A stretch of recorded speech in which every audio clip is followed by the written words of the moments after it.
قلبي على جمعة الخير هلا، حن قلبي على جمعة الخير هلا، يا هلا ويا هلا ويا هلا ويا هلا، يا هلا ويا هلا ويا. Bismillah ar-Rahman ar-Rahim. Assalamu alaikum and welcome to the program. It's a gorgeous day in my part of the world. I sincerely hope you're enjoying sunshine and good weather wherever you are. It's a Wednesday morning and on Let's Talk we have 4 amazing women that are going to share their journeys with you. We're going to look at the ultimate workshop. We're also going to be looking at financial planning and how you can become financial savvy. And then we're going to be talking to a woman who has truly been thrown so many challenges in her life. She lost 3 babies, not 1, not 2, but 3 children, and she's gone on to turn her life completely around. She is the CEO and founder of a training company. It's called Training Excellence, and she goes out and touches other lives in a very, very positive way. It gives me great pleasure to introduce to you this morning the dynamic and the amazing Hawa Charfare. Assalamu alaikum. Wa alaikum salam wa rahmatullahi wa barakatuh. Lovely to have you on the show, and I met you a short while ago, 2 weeks ago, and all I can say is that you blew me away. You blew me away because you shared your personal story with us at a function, and then you went on to say that despite those challenges, despite everything that was thrown at you, through the grace of Allah subhanahu wa ta'ala, through His mercy, through His love, you have gone on, you found a space and a niche, and you've gone on and you've occupied that space and niche. And by so doing, you are empowering other women and men as well. You are turning lives around. You are an inspiration, unbelievably so. Welcome to the show, and let's start right at the beginning. Yours is a very, very sad story, but the story that needs to be told to give context to where you are today. Shukran, Sister Julie. Thank you so much for having me on the show, and thank you to ITV for actually inviting me to be here and share my story so that I can touch many more people than what I am touching today. Alhamdulillah. Alhamdulillah. It started out, you were married, and like all young girls, you're in love, you see the world through rose-tinted spectacles, and like all girls, you plan your future, you plan your children. You're going to have X amount of children. You already even plan what their futures are going to look like in your grandchildren. And we as girls, I'm not sure if the guys do it, but we as girls, this is our investment for our old age. Absolutely. Allah's going to bless us with children, and when they grow up and marry, they're going to have their families, and we're all going to live happily ever after. And in our old age, they are going to be there to support us. Yes. And your story started on a similar vein. You had your first baby, and then you were shocked out of your mind. Yes. What happened? If I can go just a few steps backwards, I remembered giving my very first speech when I was in grade 9, and my speech spoke about my personal dreams. And if I look at my life now and I look at what I spoke about in my speech, all of it and most of it actually materialized. I met the amazing man who has become my support and pillar right till today. Your husband. My husband, alhamdulillah. And we married this year, by the way, in December, for 25 years. So and may Allah subhanahu wa ta'ala bless you for many, many more Inshallah, years in good health. Ameen. And in my speech, I spoke about the dream of having to travel, which I've done, alhamdulillah, and I still am. And then I spoke about having to have children. I spoke about having to hold my child to my bosom. And I still quote, because by the way, 3 years ago, I just found the speech. Oh, wow. And having to hold the child to my bosom and know that this child is mine. But the very next paragraph went into, my biggest fear in life was to having to lose a child. Oh, no. And when I read that 3 years ago, when I found this speech, reality hit me as to how that has materialized in my life. And that was possibly a kind of a belief that Allah has actually been able to bestow on me. When I had my my first child, and he was born amazing, mashallah, the only grandchild after so many children that had green eyes, my mum's green eyes, fair in complexion, everything I could dream of. And then the first week we found that he was very sick, and when we rushed him off to hospital, we found out that he had a very rare condition after many tests that they did, and the condition was called lysencephaly, which means that the smoothness of the brain. But I think what hit me most wasn't the fact that he was ill, but most in when the doctors told me that he won't have 2 years to survive. Apparently the condition was so rare, they didn't have anything that could help, and he wouldn't make it. Children with that condition, from what they know, was that they wouldn't survive till 2 years. Did you ever try to research and figure out why is it that children are born with this rare condition? What were your findings? At the time, yes, we had to, because nobody else could tell us anything. I had the chief neurologist sitting with books open and textbooks trying to read and decipher, so we had to research a lot. And basically it came down to that there was nothing we could do. It was a chromosomal swap. So apparently chromosome number 6 and number 7, part of 17, part of 6 is sitting on 17 and part of 17 is sitting on 6. Till today, no doctors can even explain that, besides that they've named it a condition, which is part of the Miller-Diecker syndrome. So my hope was, okay, that has been done, now what? How do I actually move forward from here? And that is when we started researching more in terms of therapy and treatment. And was your son growing normally at this point in time? No. When we say normally, he took a while before all the milestones. Was he reaching them? No, unfortunately not. And that's when we realized he had a serious problem. We had a lot of feelings that, okay, this is quick, it's not true, we're going to get over it. But as the milestones started coming through, reality hit. He wasn't sitting at the age he was supposed to sit. He wasn't crawling. Even eating was a bit of a problem for him. He would actually aspirate his food into his lungs. So his biggest problem was having pneumonia because of the food that he actually aspirated. So then doctor said, okay, we have to stop feeding him and we need to feed him through a gastrostomy tube. How old was he at this point? He was approximately 8 months at this point, but at approximately 5 months we also found out he had a PDA in the heart. So he had his first heart operation when he was 5 months old. I'll never forget the day, 26th May, my birthday, and the first day that he had his heart operation. But alhamdulillah, doctors didn't even think he'll survive through that because he had the heart up, then he had a hernia up immediately after that. And things for him were just not getting well. If I have to look at all 3 of my children, my baby Nurullah, that was his name, was the most sick out of all of them. But alhamdulillah, that never waived the smile. How old was your first baby before he passed on? He was 21 months. So he was the first, he passed away when he was 21 months. And I think also because we didn't have enough knowledge. The medical profession couldn't give us much. And as time went by, he just got more and more sick. And unfortunately, his cause of death at the time, from a medical perspective, was pneumonia. So he aspirated, even though we weren't feeding him any longer. He then passed on. Yes. How long was it before you had your second baby? Approximately 3 years after that. I had, in between, I had 2 pregnancies, which unfortunately didn't make it through till full term. I miscarried round about the first one at 4 months, and then again at approximately 6 months. How did you feel when you miscarried? As a woman, again, all your dreams and hopes and this little life. I always say we as mothers, to protect our children, we are prepared to give up our limbs. That's right. Just to have healthy, normal, beautiful children around us. Yeah.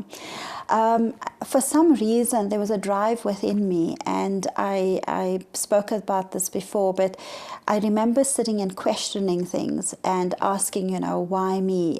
Why do I have to go through this? And my special man in my life, alhamdulillah, my husband and my support, asked me one question. And he said, Hawa, why not you? What makes you so special? If our Rasulullah sallallahu alaihi wasallam could go through this in his life, think of this as a blessing that you could be associated in that league.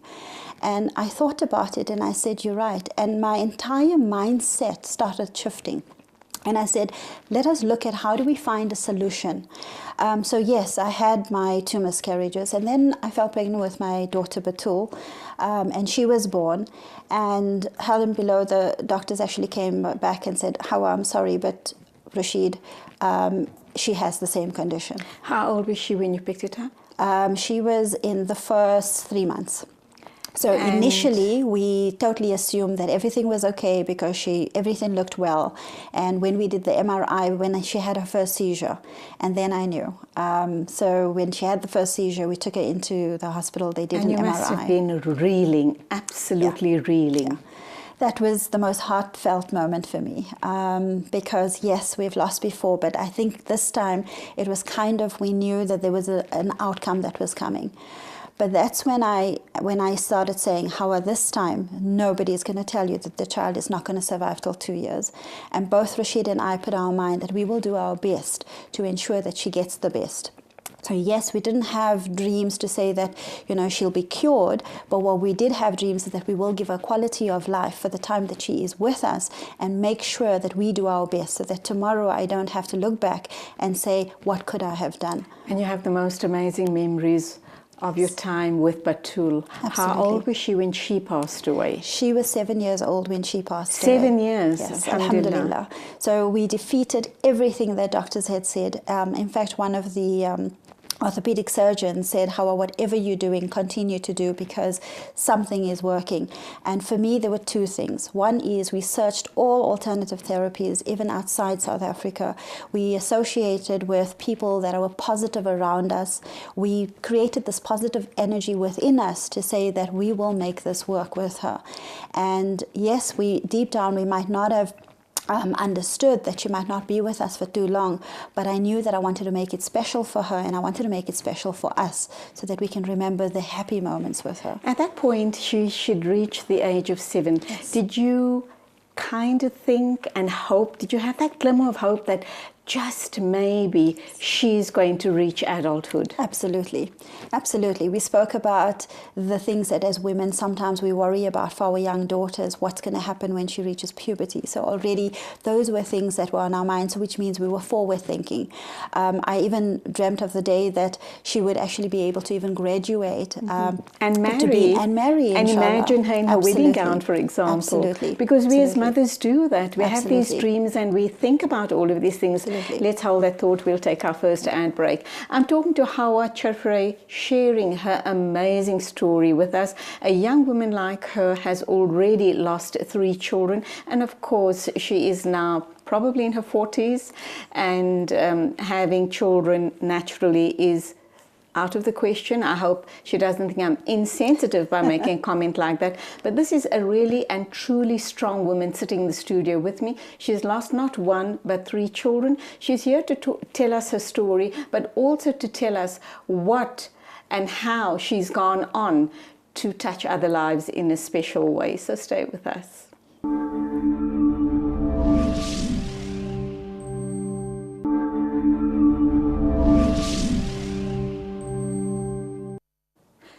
Hawa Chafre is here sharing her very, very amazing but very emotional story with us.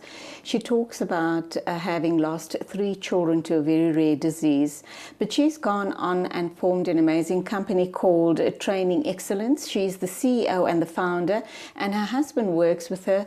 She has her operation in South Africa and Dubai. She's also with the African business, the Board of African Women Movement South Africa. They too are doing amazing things. So she spearheaded a whole host of positive ventures that is touching other lives in a very positive way.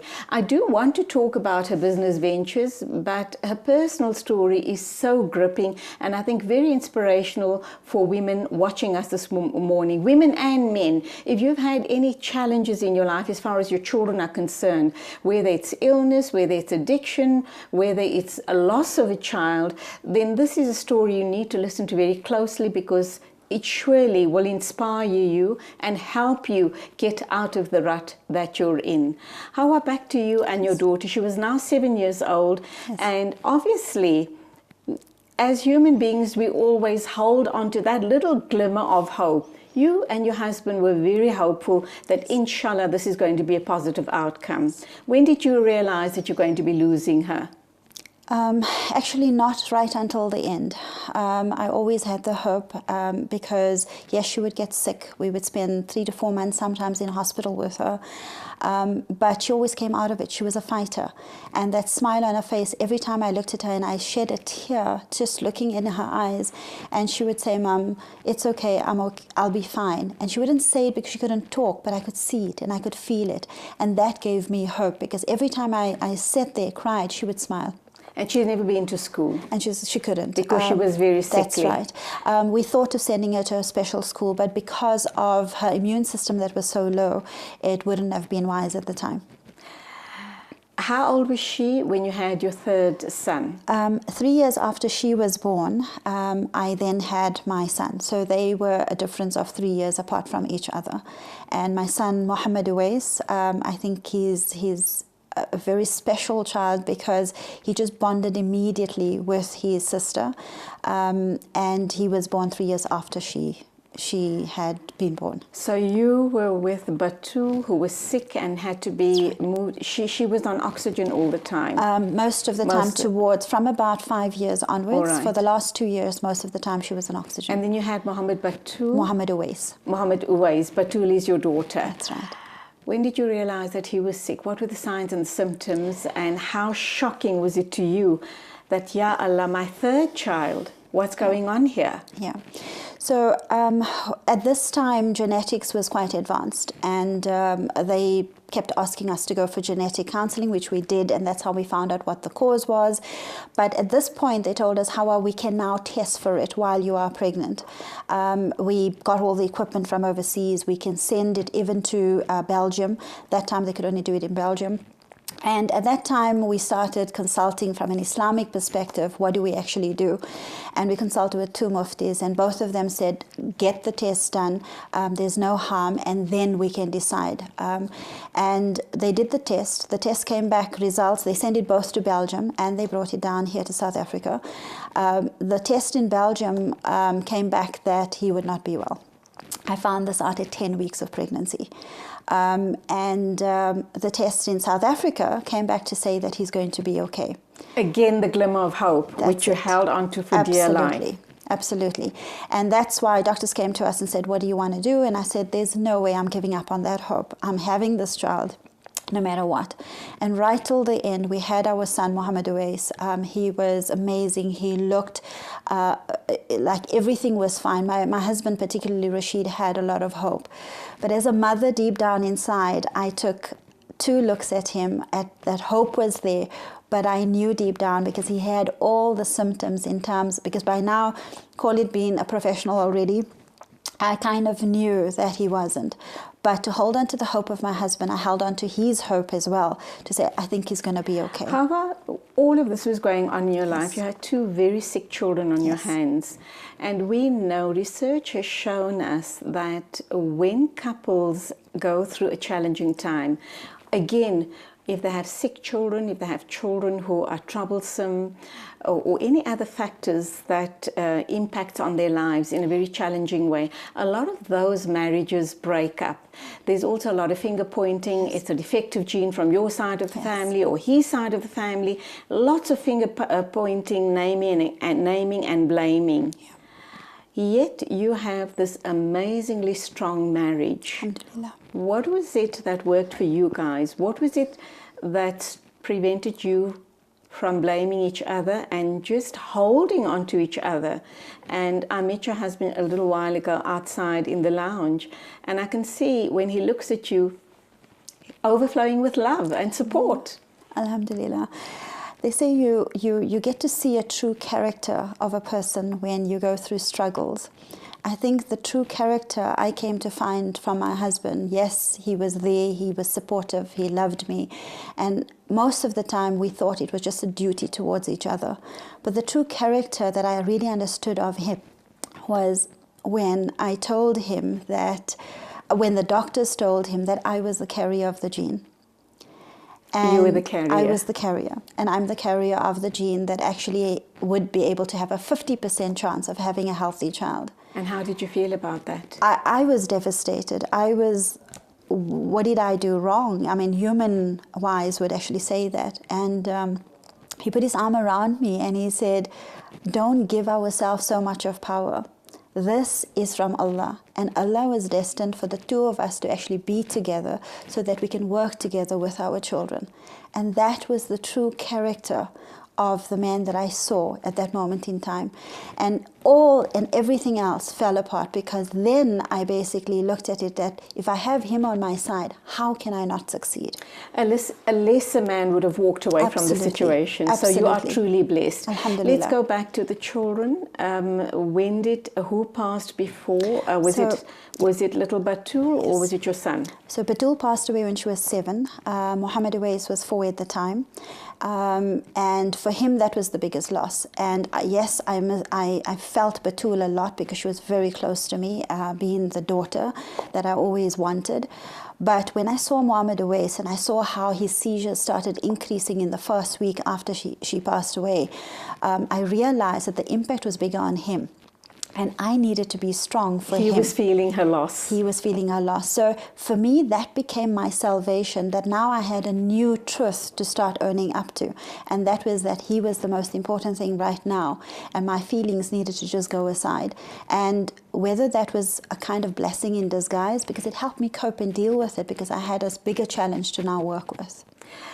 A very unfair question, but I'm going to ask it anyway. I often say to people, and I as a parent say it as well, that I love my children equally, but I love them differently because they have different personalities.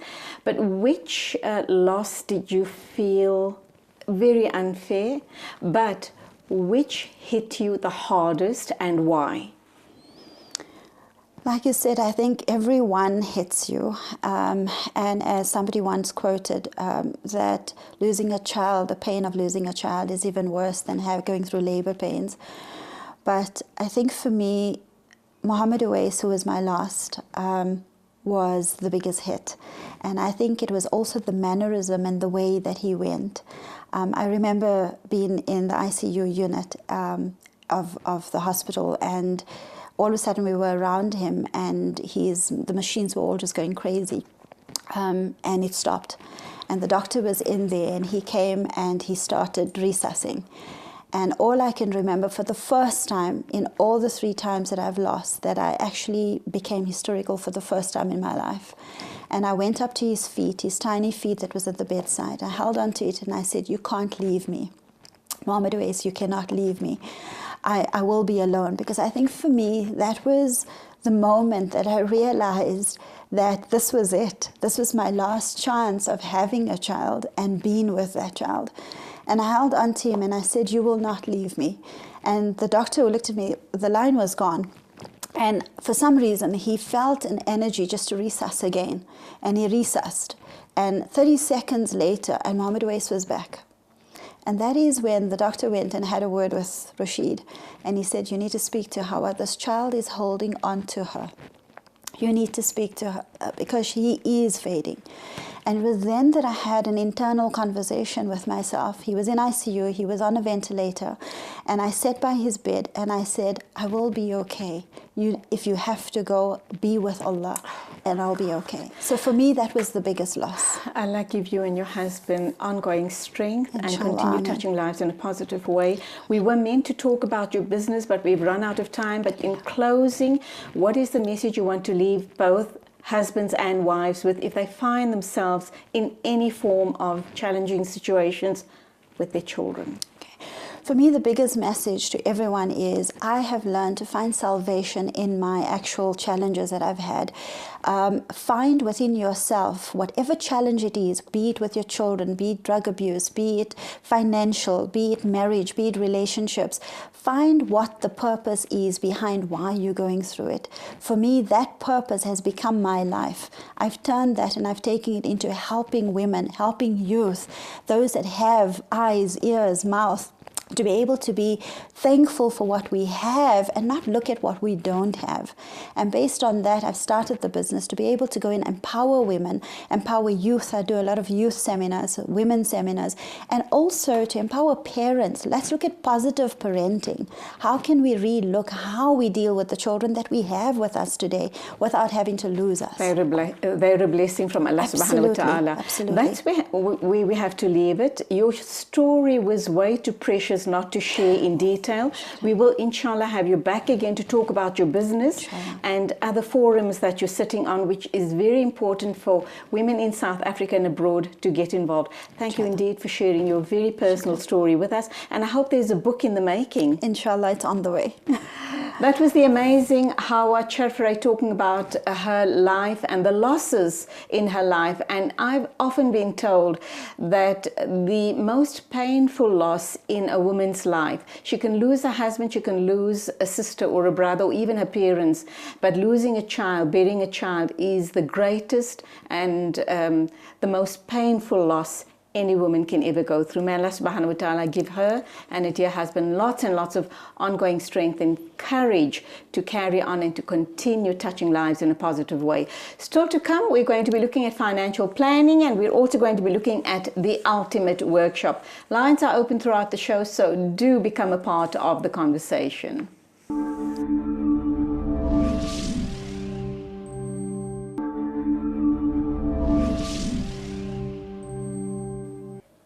Well, all I can say is that I'm still reeling from that first interview. I just admire the strength and the courage with which Hawa Charfari talked about the losses in her life.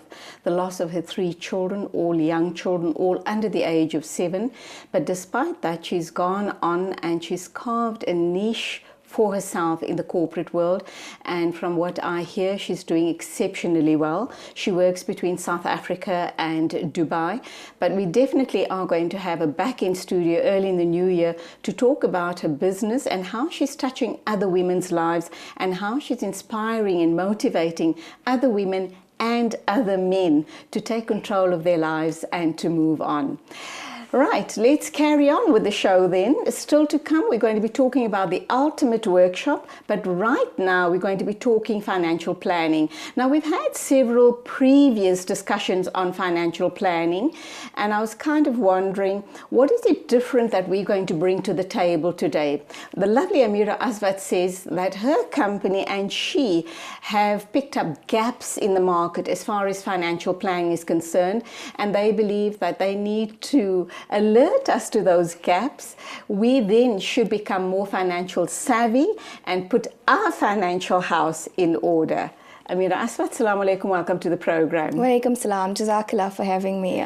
Great to have you in the studio. Tell us a little bit about yourself before we carry on. I understand you studied financial planning. Ji, that's correct. So I did my degree at UJ, which was a BCom finance degree, and part of that degree was financial planning as a separate subject. And I got into it, and it was such an amazing subject to me. It was very interesting, very intriguing, and I thought, why not take this route? Most people go the accounting route, the CA route, the finance route, and I wanted to be a little bit different and see where this is going to take me. So I decided to do honors in financial planning. That was broken down into the different categories and the different topics, and honestly, I thoroughly enjoyed the course, and I thought, this is it. This is what I want to do. I'm going to help people. I'm going to better people's lives. I'm going to change people's lives.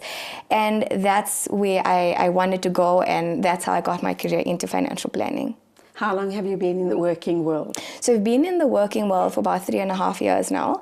And honestly, it comes with a lot of challenges like any other job. But the rewards are so great, it makes it also worthwhile.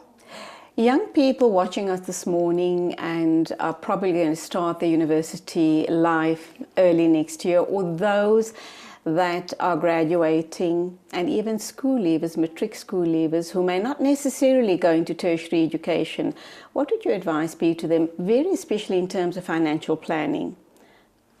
Okay, it's great that you mentioned that, because we're actually trying to target that specific market. People who are coming out of varsity or coming out of school, going into the working world. You get this degree and you go into the working world, you start off and you get this amazing salary and people don't know what to do with it. They can't wait to blow it, isn't it? Yes. People first can't paycheck. wait. The first paycheck, I'm going to go below it. It's what most people think. And actually you should, because you've worked hard, you deserved it, you've earned it. But just that first one. Just the first one. Okay. But we want to try and get people into the habit of saving, because saving is so important and people don't understand the importance of saving. So you might think, yes, it's my first month that I'm at work, and you're not thinking 40 years down the line to when I retire. But I promise you, if you start saving... 40 years sounds very far away. It does seem very far away, but when we sit and we do calculations with people and we make them understand and realize why it's important to start saving from day one, they see what it's worth towards the end. So the sooner you start saving, the better it is for you, because you have all that accumulated money that just keeps on growing and growing. And at the end of the day, you're the one that's going to benefit from it. It's only going to help you and nobody else. Let's look at a young couple. And obviously they are now married, they have children, little children, and they need to plan for the children's future and their own futures as well. Yes. How important is it that they involve their children, or at least make them understand how a budget works, number one, and number two, that we're putting away X amount of money, where that makes sense to the children or not, but this is for your future, this is for when you go to university, this is for when you get married, this is for when you want to travel, etc., etc. At what age and stage do we start roping them in? You're never too early to start saving, and you're never too old to start saving. So the earlier you start saving, the better it is. And make children conscious of that decision in their lives. Yes. Try and make your children understand from as early age as possible how to save money and how to value money, because that's just it's gonna help them in their future. So when it comes to a couple or anybody who's planning their finances, the first thing and the most important thing is a budget. So you have to sit down and you have to work through your budget to see what is your income and what your expenses are. How much money do you have left after that? What portion of that can you save into, whether it's for your child's education or whether it's for general savings for a holiday, for example. There's a lot of different methods that you can use. We've got a lot of platforms for you to save money. So the options are endless. People, like you've mentioned, you get your first paycheck and it's a hefty paycheck. You think you're rich and you've arrived. And at that point, you don't think about a budget.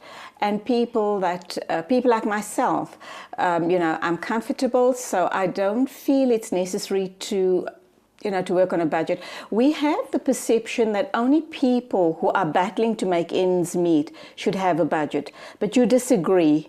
Completely. Why? People who think I have my finances in check. I know I get X amount, I spend Y amount, and I know what I'm left with at the end of the month.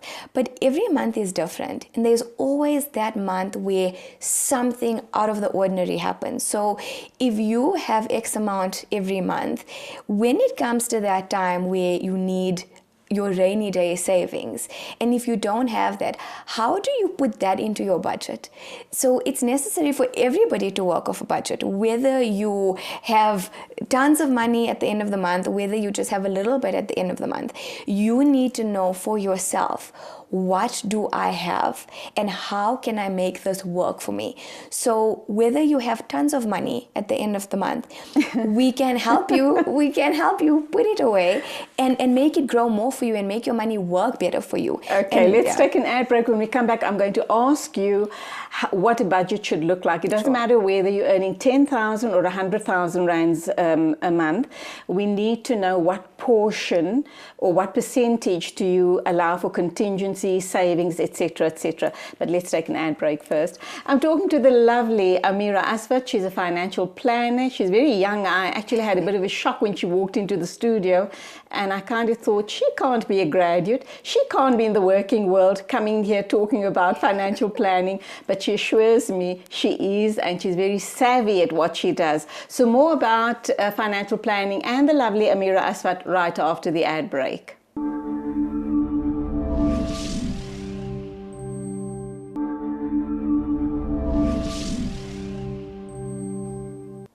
Welcome back. We're talking to Amira Asvat about financial planning, and of course this is very important. We are now nearing the silly season, holiday time, and people are just waiting. I think the money is burning a hole in everyone's pockets, and the money I'm talking about is the bonus.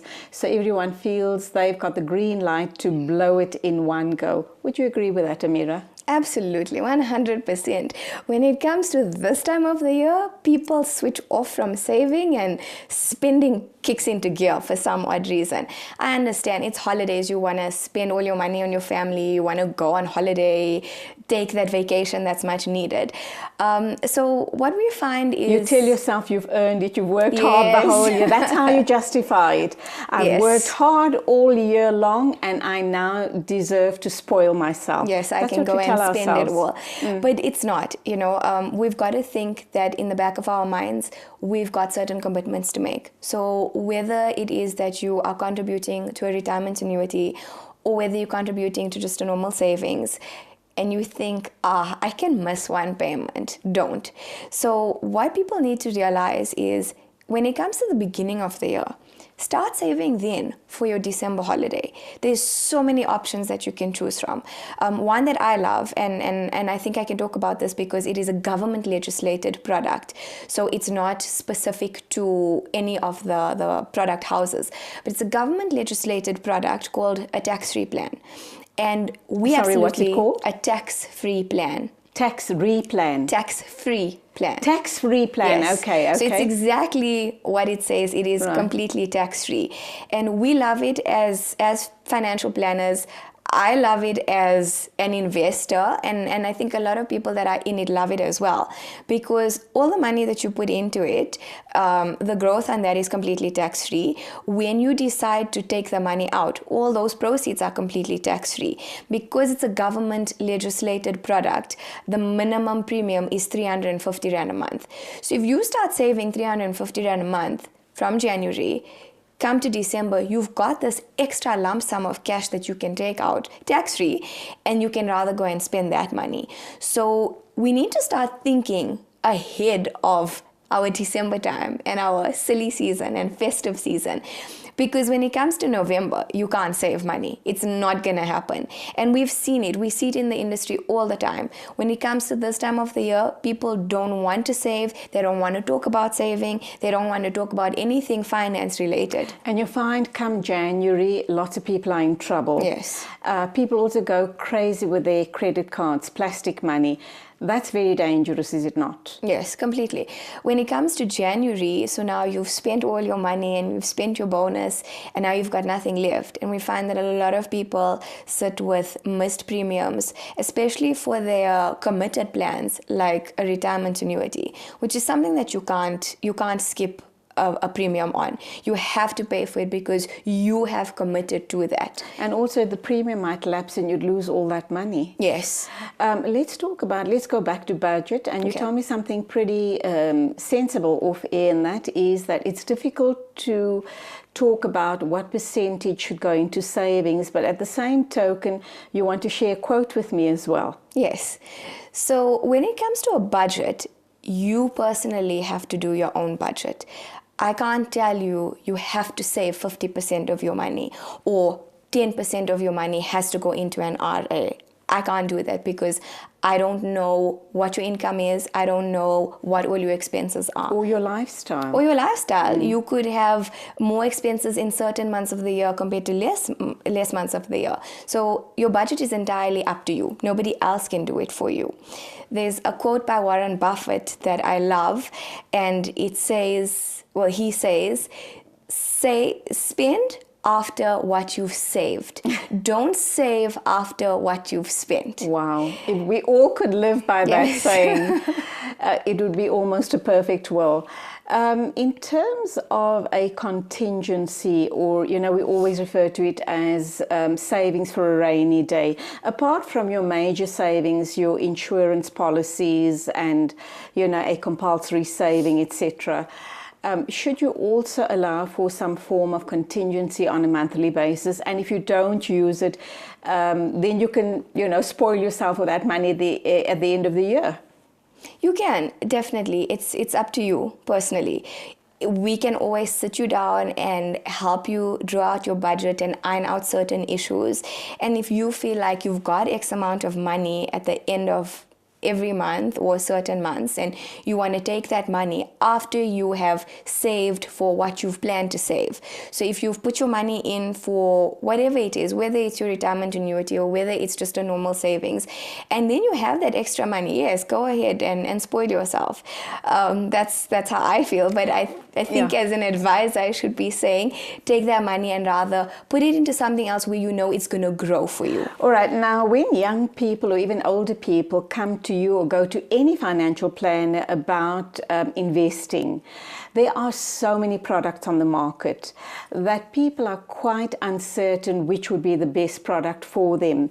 Here I'd be sitting, engaging with you and wondering, you know, she's trying to sell off a product to me which I don't think necessarily suits my needs, and maybe she's pushing that particular product to me because she's going to get a big commission out of it. And those are the kind of thoughts that go through people's minds. How do they know that what they're buying is the best fit for their lifestyles and their affordability?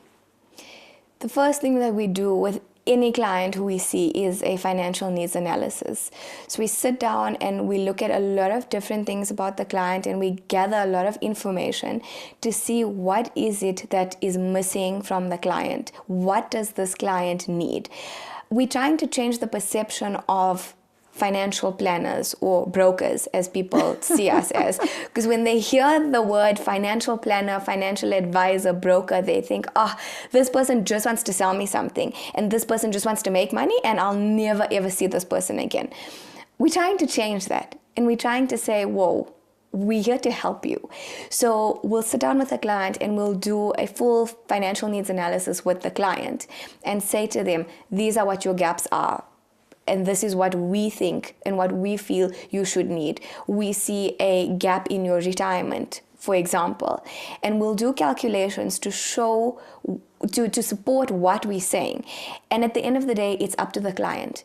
If the client says, yes, I fully understand what you're saying, let's go ahead, I want to take out this policy, I will take out a retirement annuity for that amount, let's go ahead and do it, then that's great. But if the client says, I can't afford that, or can we do something else, that's entirely up to the client. We'll never do anything that will go against the client. We'll always do what's best for the client. Okay, in terms of someone coming to you and doing future financial planning for themselves, what are the type of questions they should be asking their financial planner, or, you know, putting questions to you? So if you need what sort of homework do we need to do before we come to you? So if you feel like you need to see a financial planner because you've got certain needs or you've got certain goals, if you feel you want to save money to go on an overseas holiday in 5 years' time, or you want to buy a house in 5 years' time, if you come to us with a specific need, it makes it a lot easier for us to gather that information and work just on that plan. For example, an investment plan.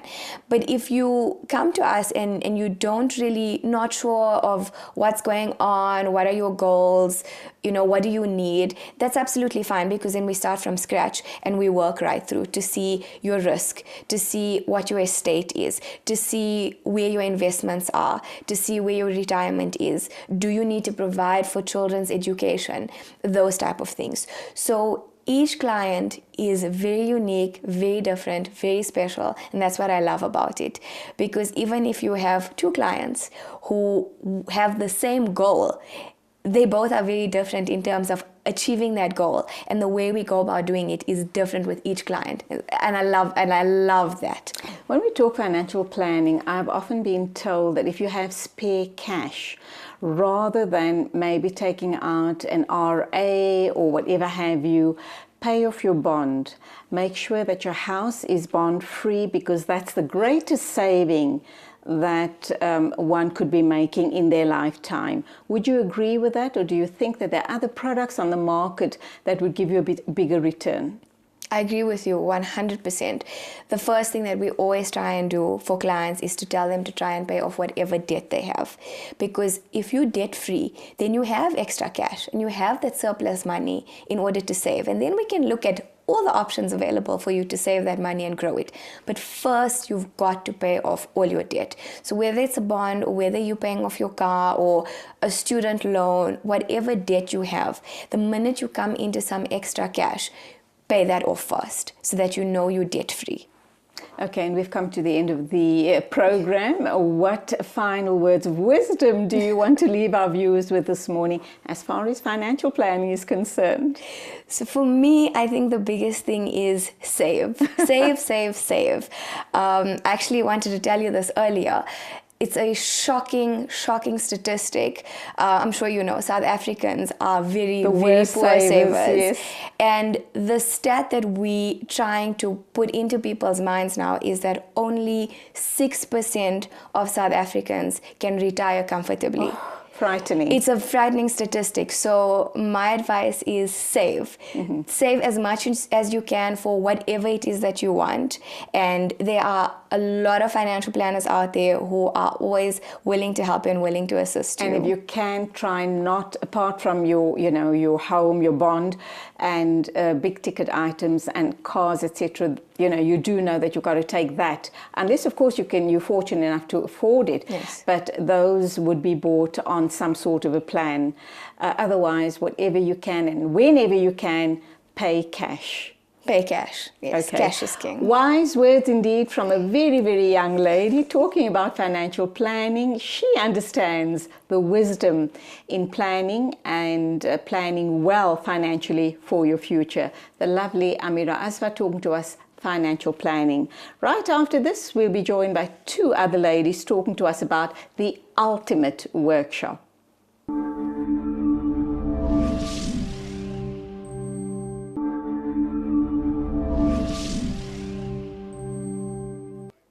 Well, I did warn you that we have four amazing ladies on the show this morning and two gorgeous young girls who've just joined me now. They are the lovely Lutfia Sheikh Ismail and Nilofa Rahman. They're here to talk to us about the ultimate workshop. Assalamu alaikum, ladies. Welcome to the show. Assalam. Thank you so much for having us. Lovely to have you here. We're going to talk about the ultimate workshop. I must say it's the first time I've heard about it, but I've also heard about the Zenith Home, and I should imagine there's some sort of collaboration here. Yes. But before we get to the ultimate workshop, which is happening this Saturday afternoon at the rooftop, we need to know who these lovely young ladies are in the studio with me this morning.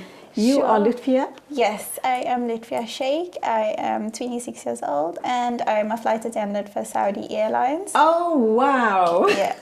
So I just came home yesterday to make it home in time for our event this weekend. Okay. Being a flight attendant, coincidentally, we interviewed an air traffic controller last week, and I was so fascinated. When I was a little girl, I wanted to be a doctor, and then the next best on my list was a flight attendant, but it never happened. But anyway, is it all that it's cut out to be, as glamorous in terms of traveling all around the world? The traveling is amazing, no doubt. The traveling is absolutely amazing. However, the hours are very tiring. You don't see the behind the scenes that goes on. So you have like 15 to 17 hour shifts without sleep. You come back. Lots of hard work. Lots of hard work behind it. The traveling, though, is definitely worth the hours that you put into it. The countries that you see, the people that you meet. Definitely worth it. Lovely. And Nilofa, what's your story? So I am a graphic designer during the day, and during the evenings I'm a personal trainer, female-only personal trainer. So I specialize in female fitness. Okay, and you both are from Lenasia. No, I'm from Glenvista. You are from? Glenvista. Glenvista and Lenasia. And I'm from Lenasia, but I'm married in Omandi. Okay, welcome to the program. Great to have you here. And I'm now wondering why two young ladies like yourselves are invested in a program called the Ultimate Workshop and the Zenith Home. Zenith Home, that is. actually. I'm assuming it's an old age home. No, it's It's a not. woman empowerment home. Oh, wow. So the Zenith Home is actually run by the Crosby Women's Forum. So they have one in Lenasia South, and what they do there is they house all the women who are suffering from neglect, abuse, who husbands have left them, husbands have passed away, and they have no one else to look after them, etc. So these women have nowhere else to go. The Zenith Home then homes them and then teaches them a skill that will enable them to empower themselves, to give become them self-sufficient. independence. To become self-sufficient. And once they are, they establish for them businesses like little home cooking things or So you sewing do and the stuff. upskilling as well. Yeah. How many women are housed there as we speak? In total, Lucy? I think there's over 25 to Yeah. 30 women that are there, constantly changing because they're always taking in. Every day there's a walk-in. Every day there's somebody who's leaving. Yeah. So it's constantly changing. And the time period that you'd allow an abused woman or a neglected woman to stay on at the facility, what would it be? They allow women to stay on for as long as they need to, as long as they are able to go out back into society. Some women take a lot longer than others. Some have suffered emotional abuse. They need to go for psychological help before they are able to face the world again. So it depends on each woman individually. They don't just make it a holistic thing where all women are the same. They would treat each woman individually. What about an abused woman or a neglected woman who probably has no skills at all? She comes to the Zenith Home for assistance, but she comes along with one or two children. What do you do then? They house the children as well at the home, and they will teach them a skill. That's what's amazing about the place is that they would take each woman individually and ask them, like, are you passionate about cooking, about computer literacy, about sewing, what your interests are? They'll give them all of the options, and from there the woman would be able to choose what it is that she'd like to do. So how come the two of you are involved with the Zenith Home? How did this come about? So Ludwia actually was the founder of the Ultimate Workshop, and she started it in the starting of the year. And we had the first workshop it was actually quite small. It was on a small scale. Yeah, we had about 20 people. And she asked me to come along as one of the speakers to speak about fitness and nutrition and stuff. So I did, and thereafter we just became friends, and we decided that, we want to make a difference in the world for women empowerment. And we collaborated, and now we are partners in this, and we are moving forward, and it's been amazing. We love the journey. So I'm still going to concentrate on the Zenith Home, and inshallah after our first ad break we'll talk about the event that's happening on Saturday. But in terms of fitness, you are a personal trainer, and the women at the Zenith Home, how do you work with them? How much of work do you put in there? Because you're talking nutrition and you're talking fitness, because that's a huge part in a woman's healing. So what I do at the workshops is I incorporate emotional well-being and explain to them how much fitness and how much eating well and nutrition can do for a woman. Us women don't realize how much our choices influence our families in terms of our eating habits and stuff. Going into the grocery store, picking out little things, it influences your children, it influences your husband and their health. So it's important for us women to be making those decisions, not just for ourselves, but for our families as well, and for the future generations. And that's what we try to implement at the workshops, and that's basically what I speak about. And how regularly do you go in? And do you give them classes on fitness as well when you're there? To the Zenith Home? No. Yes. No, the Zenith Home is very secluded. They do all of their own. We do go in to visit them as such, but the Crosby Women's Forum, they're more in charge of what goes on with in terms of what do they need, because we won't be able to get all the women on a certain day. So we will be looking at, because she's busy during the day and at night with her clients, and I'm not here. I don't even live in South Africa, so we don't get to go in as often as we'd like, but with the proceeds from our workshops, we then give it to them and to the Women's Forum, where they can then go out to get their necessities, buy them the food that they need, buy them the toiletries that they need, whatever it is that they require at the home to sustain them. So the funding that we receive from the workshop goes towards the Zenith Home. Wonderful. Undoubtedly, they do get funding from other sources as well. Yeah, they do. But where are they based? They're based in Lenasia South. I will provide the details of the place later.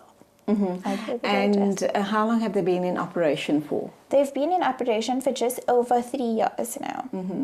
So they do get some governmental funding because she's an NGO, but we're more focused on giving it to the Crosby Women's Forum, because they have a full jamia on board. So they're able to collect the funds on zakat basis, and they don't only help the Zenith Home.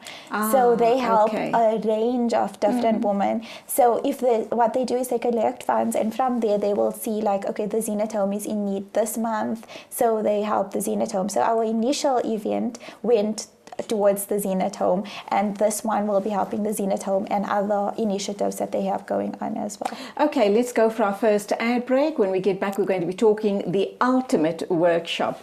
Nilofa and Lutfaya are in studio with us, talking to us about the ultimate workshop, which is happening this Saturday at the rooftop in Rosebank. But they've given us some background information as to where all of the monies are going to, and young women like themselves, so involved in the community and the upliftment of our community. Alhamdulillah, we hope and pray, inshallah, that they continue this amazing work and continue making a difference. And if it's not for people like them, one wonders what's going to happen going forward. So do stay with us, and you can become a part of the conversation on the open lines.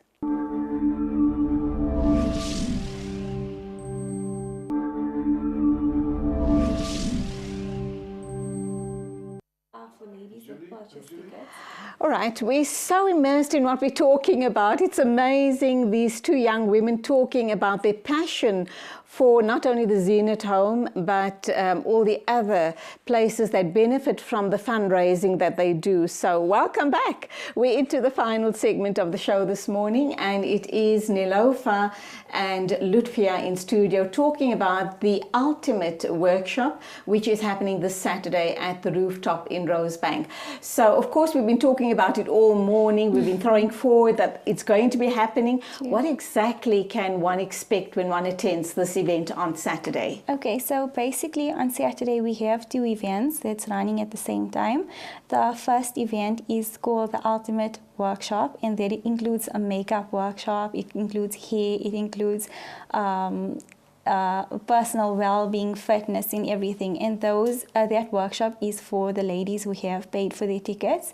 And that's at the rooftop? That's at starting at what time? That starts at 10 a.m. and it will be finished at around 4 p.m. So I'm assuming it includes lunch and a lovely high tea as well. All catered for by the divine. It's amazing. The food is amazing. Tell us about some of the speakers that are going to be at the workshop, because often when you attend a workshop, you want to go away from the workshop feeling very motivated and very inspired and all fired up to do your bit for the community as well. So who is going to be speaking at this event? Okay, so we have Tasneem Valley. She will be speaking about styling. Yeah, we have Nafisa Gray. She's a CEO, so she's a woman entrepreneur. So she's going to speak to us about how she juggles being a mother, a wife, and a very demanding career woman. How she finds balance between all of it, and how she will encourage women that you are never too much. You can always aspire to be everything. You can be a woman, a mother, a wife. You can be a career woman, and you can have it all. Yeah. And still not burn out. and still be a very, very motivated and a strong woman. Of course. Right. Who else is there? We have Nadira Lunat. She is a clinical psychologist. She's going to speak about the most important thing, yourself, and how you view yourself as a person and as a woman, and how if you value yourself in the home, regardless of what it is that you do, and if you give off positivity in your home, how that will affect everyone else in your home as well, and how women tend to, over the centuries, how they've neglected themselves and how they haven't given themselves the ability to grow as they get older, because they feel that, okay, now I've become a mother, I have to stay at home, I can't do more. And she will encourage women to first put themselves as a priority, because that's a woman's nature. She puts everyone else above herself. True. And then she puts herself last. And then she speaks about how if you put yourself first, you'll be able to give more to others. And if you love yourself and value yourself, other people will pick up on it, and they're going to return that love, and they'll hold you in very high esteem, obviously. Who else can we look forward to meeting on the day? We have a VIP guest, Nabila Karim, who's coming all the way from Cape Town. Nabila? Karim. All She's right. a fashion blogger. Right. So she's but she's a hijab fashion blogger. So she shows us how wearing your hijab shouldn't bring you away from being stylish. You should still be stylish and be able to pull off your hijab, but remain modest and remain within the confines of Islamic Sharia as well. How much are you hoping to raise at the event? We don't really have an expectation amount yet, but inshallah as much as we possibly can. But the tickets have all been sold out. Yes, completely sold out. And what else are you offering? You know, often when we go to events, and we know we go with a very big heart and a very deep pocket, because we want to give back, but at the same token we want to be with like-minded people, and you want to have a fun time. So what else do you have in store for the ladies to have an absolutely fun-filled afternoon? And the good news is that it's also a ladies only event. Yes. So we have 3 makeup artists who we've brought down, and they're very respected makeup artists. The first one is from all the way from Zimbabwe, and we have one that's coming from Durban and one from Johannesburg. All right, now I need to ask you this question. You've got people coming from all over the country and beyond our borders. Is it not going to eat into your funds to bring them over? No, what we've done is that on a voluntary basis? We've spoken to these women. We told them what our initiatives were, what our aims were, where our funding is going to go, or the charities involved, our outlook. And so many women were so ready to be a part of it with no expectation of monetary value, but they have the same initiatives, the same aims as us. They just needed a platform, and that's what the Ultimate Workshop is. It's a platform for all of these women who want to do the same things as us, who don't have the voice to do it. So we're the voice behind it, to bring all of these amazing women together. And undoubtedly it's going to be a space filled with lots and lots of amazing women and deep intelligence, collective intelligence. But let's look at the name. I like the play on the word, the Ultimate Workshop. Why are you calling it the Ultimate Workshop? It encompasses everything. Yeah, it's ultimate. Ultimate. It's absolutely ultimate. The ultimate. The ultimate. You're not going to find something that, to date, we don't have something that has everything. Yeah. If you want a makeup workshop, you're going to go for a makeup workshop. If you want an empowerment workshop, you're going to go solely for an empowerment workshop. But to date, we don't have something that has stylists, motivational speakers, skincare, hair care, everything to do with being a woman under one roof. Yeah. So that's it's what ultimate. makes it original. All right. In terms of inspiration and motivation, that's always the catch for me. When I hear that there's someone that's going to be talking to me along those lines, I'd love to be there, because I know that I'm going to walk away trying to change one little thing in my life. So who's that special person at your workshop? For me, my inspiration for hosting these events initially, from the very offset, was my mother. My mom, she's been my greatest motivation and inspiration because she's a very strong woman, and she's always encouraged me to be that way. It's her birthday on the 3rd of November, so obviously I gave her a ticket to the venue as her birthday gift. It's like my gift back to her, that whatever she has taught me in terms of being a woman, that I can show her, that I have put on this event to show her that this is back to you for all that you've taught me. Yeah.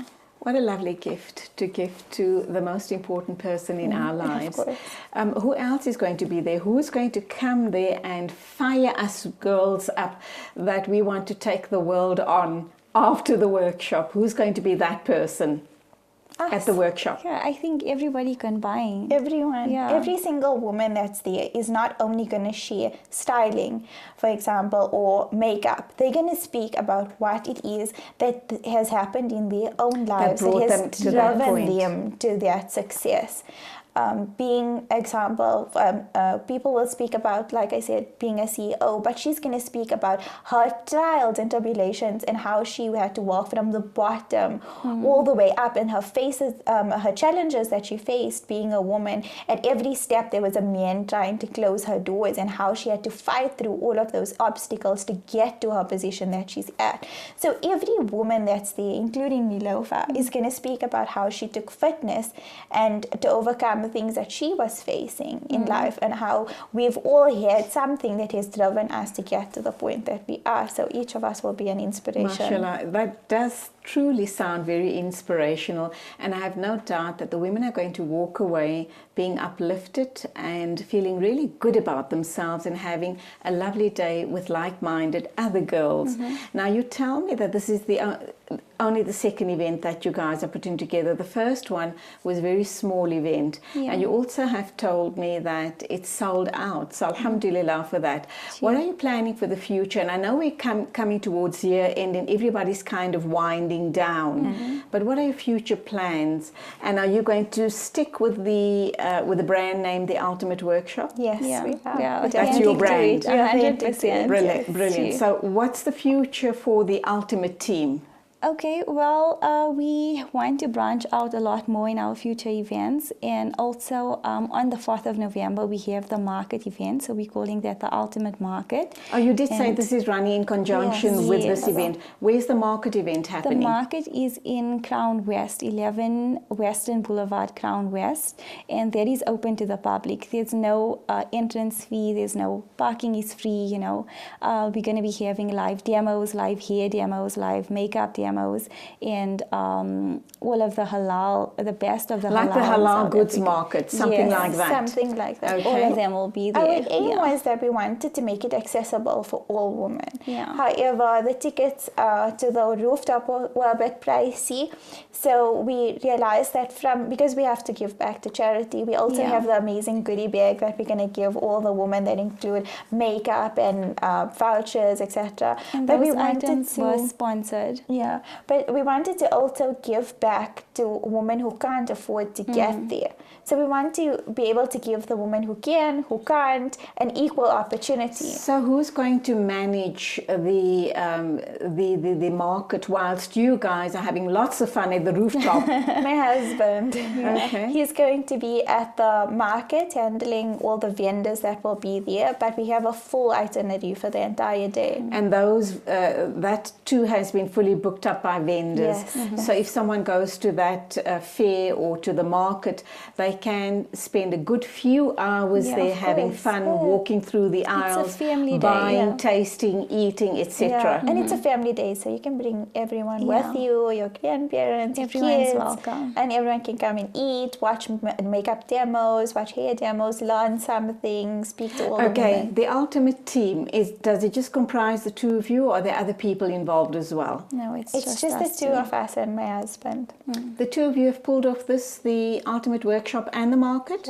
Wow. Okay, what's the plan going forward for the Ultimate team next year? Nilofa was looking at hosting a fitness workshop next year that incorporates like a focus solely on fitness. So Yeah. she can tell you about that. So, And you'll be raising funds in the process. yes, everything that we do is to raise funds for a charity. So we were hoping to have a fitness workshop, to host a fitness workshop early next year. And it would be for women only, you know, for women to come in and spend the day with us, get pampered, learn about maintaining their bodies, about health, about eating healthy, about nutrition, and everything in one.